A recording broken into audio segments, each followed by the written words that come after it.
Now, the head of the stock exchanges in Mauritius, Zimbabwe, and Burundi were part of the recent 2025 annual meetings of the African Securities Exchanges Association held in Kigali, the Rwandan capital. Now, the exchange operators and other finance professionals focused their panel conversation on how capital market regulations can ensure stability, innovation, and increase market access. Multi-currency exchange in Africa where we could list trade settle in USD, in GBP, in Euro, in South African Rand, and of course Mauritius withdrawing of IPOs and even delistings.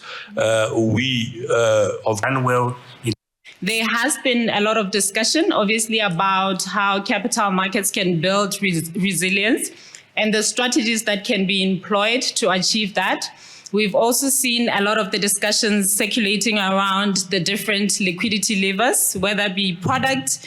We've talked about SME development. We've talked about how we can get retailers participating in capital markets from across Africa. Sunil, Mauritius is known for investor-friendly frameworks, internationalization, and innovation.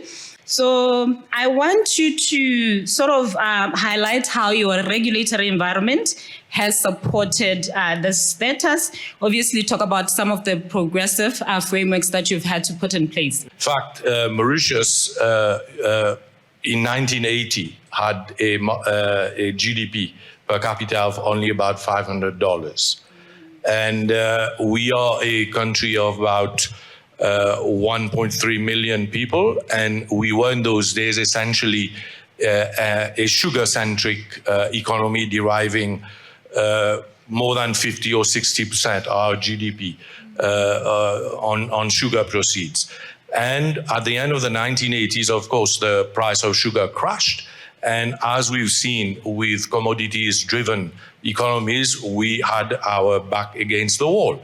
And we had, of course, to reinvent ourselves, and we went through a very major restructuring our economies to move away from that sugar-centric focus to a more diversified economic base built on, changing and making our country a very investment-friendly country and building our economic based on the premise that Mauritius has to be a service-oriented economy. But of course, when you're dealing with an economy with only 1.3 million people, how do you grow? How do you build a service-oriented economy? And that's when the authorities decided that we wanted to be a service platform for other large economies. Initially, it was India, and for the first 30 years, between 1990 and today, we've been the main structuring place for investments into India. And we all know that India is a powerhouse, and we all know that India has really transformed itself. And we benefited from that.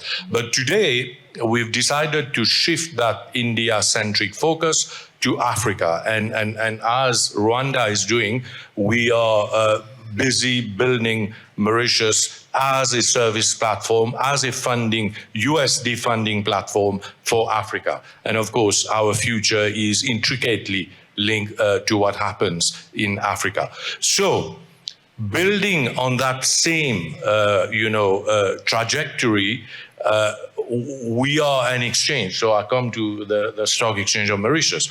We operate within a very tiny internal market of about 1.3 million people with an investor base at maximum about 300,000. So how do you grow an exchange when you are operating in that kind of remit or that kind of situation? So we decided in 2008 that our future would be on moving away from that domestic equity-centric small exchange to what I call a sort of multi-asset class internationalized exchange. And therefore, all this required a lot of innovative drive. It required, foresight, understanding the dynamics at play,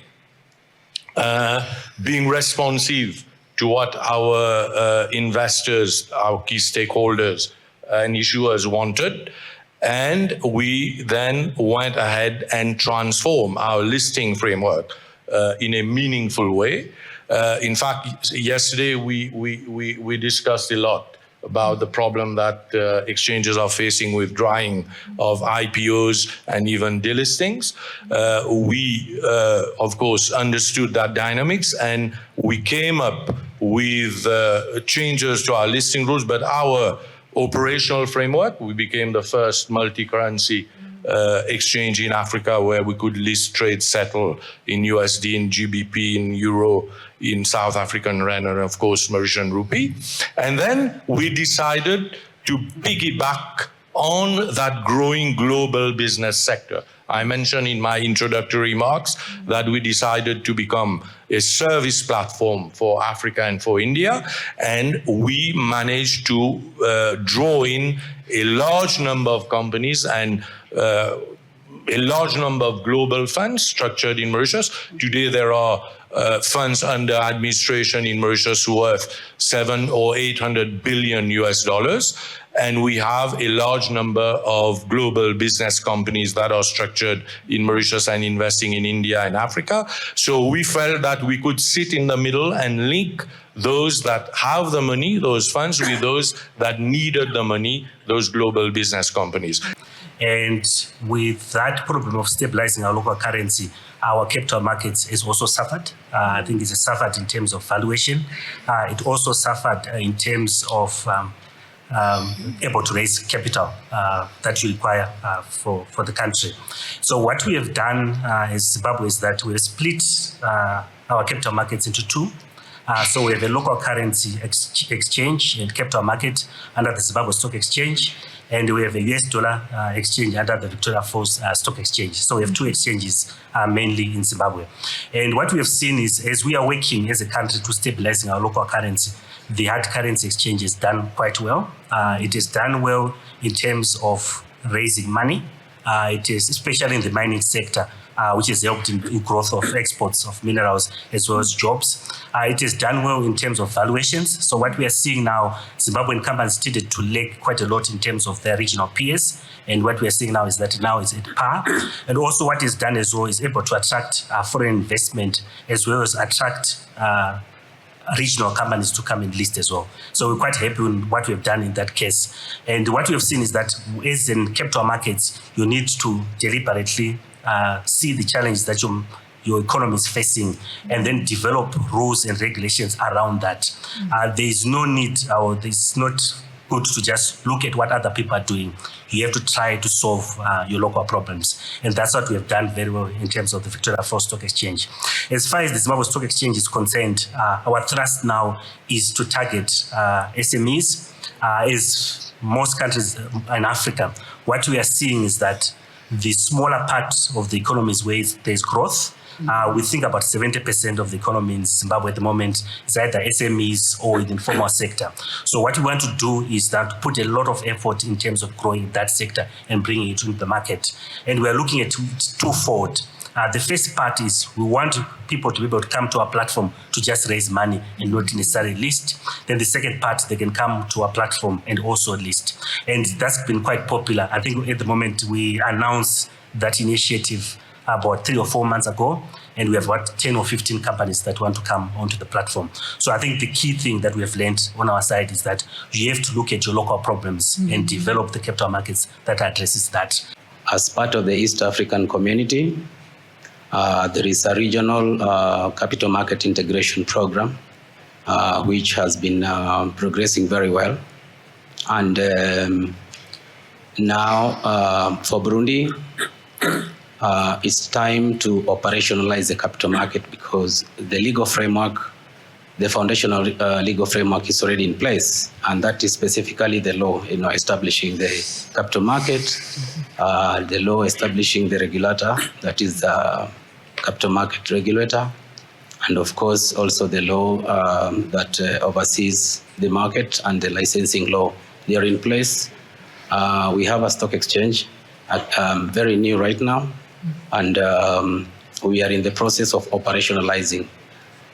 So the priority right now is actually to develop the debt market because, as you're aware, equities normally take much longer to prepare companies take, I think, a minimum of about a year before, or even 2 years before they can come to the market. But for the debt sector, we're lucky because over the years, treasury bonds have been issued, and there are close to 300 T-bonds out there being traded on the OTC market among the commercial banks.